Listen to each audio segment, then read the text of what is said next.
Infamous escaping orangutan was the hairy Houdini of the great ape world. When you think of orangutans, you probably imagine hairy, goofy animals hanging around in the rainforest while munching on delicious pieces of fruit. Sure, they can climb trees and swing from branches with the best of them, but they're not exactly known for being stealthy movers.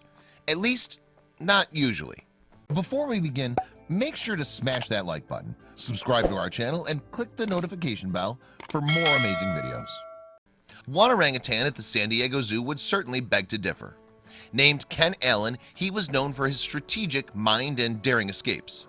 He would often free himself from his enclosure to go on full-on escapades around the facility. This is the story of the zoo's most notorious escape artist. Ken Allen, an orangutan, was born at the San Diego Zoo in 1971. He was separated from his mother when zookeepers believed she was going to smother him, and he was named in honor of his rescuers, Ken Willingham and Ben Allen. He quickly adapted to his own enclosure and to being around the zookeepers too. Though he was typically well-mannered, he did have one bad habit: unscrewing the bolts from his cage to roam the zoo. In other words, he was quite the escape artist.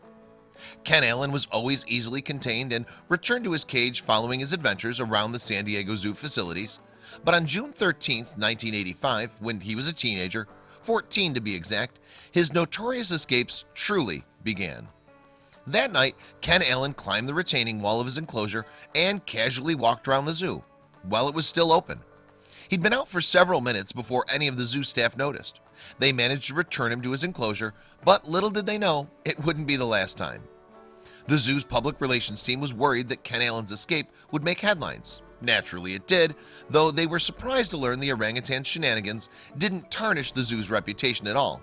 In fact, Ken Allen had become somewhat of a folk hero.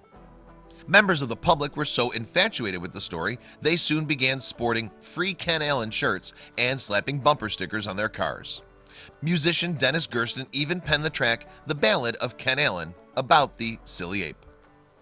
At that point, zoo officials significantly ramped up security around Ken Allen's enclosure, fearing he'd make yet another daring escape. Not only did they dig a moat, but they constructed a 4-foot wall behind it. Yet none of that was going to stop Ken Allen. Within a couple of weeks, on July 29, 1985, Ken Allen climbed the wall again. Rather than aimlessly wander the grounds this time, however, he walked over to visit fellow San Diego Zoo orangutan Otis and threw rocks at him. From there, Ken Allen's escapes only continued. On August 13, 1985, he located a branch and gave it to another orangutan, Vicky. He then demonstrated how to use it in order to open the enclosure exit. Within minutes, they were both free. Following the third escape, zoo officials didn't want to take any chances. They spent thousands of dollars to renovate Ken Allen's enclosure, and they even hired professional rock climbers to try and find all the possible toe, finger, and footholds in this space. By then, Ken Allen had earned a new nickname, Harry Houdini, after the famed escape artist. Zookeepers realized that Ken Allen knew better than to try and escape around them. To counter this, they began to dress in regular clothes and go undercover. Would he try to get out again? Yep, their plan didn't work. He was onto them from the get-go. At that point, zookeepers had to install an electric fence wire around his enclosure wall. Nonetheless, Ken Allen attempted to get out. This time, however, when he made it to the top of the wall again, he quickly retreated. Were his escapes coming to an end? Not exactly. While Ken Allen decided to play the zoo rules for a while, the wily orangutan could only be contained for so long. After 2 years, zookeepers thought his daring escapes were over. They figured it was safe to turn off the moat pump for a short period of time. Well, Ken Allen used this opportunity to escape once again. This time, catching him wasn't going to be easy.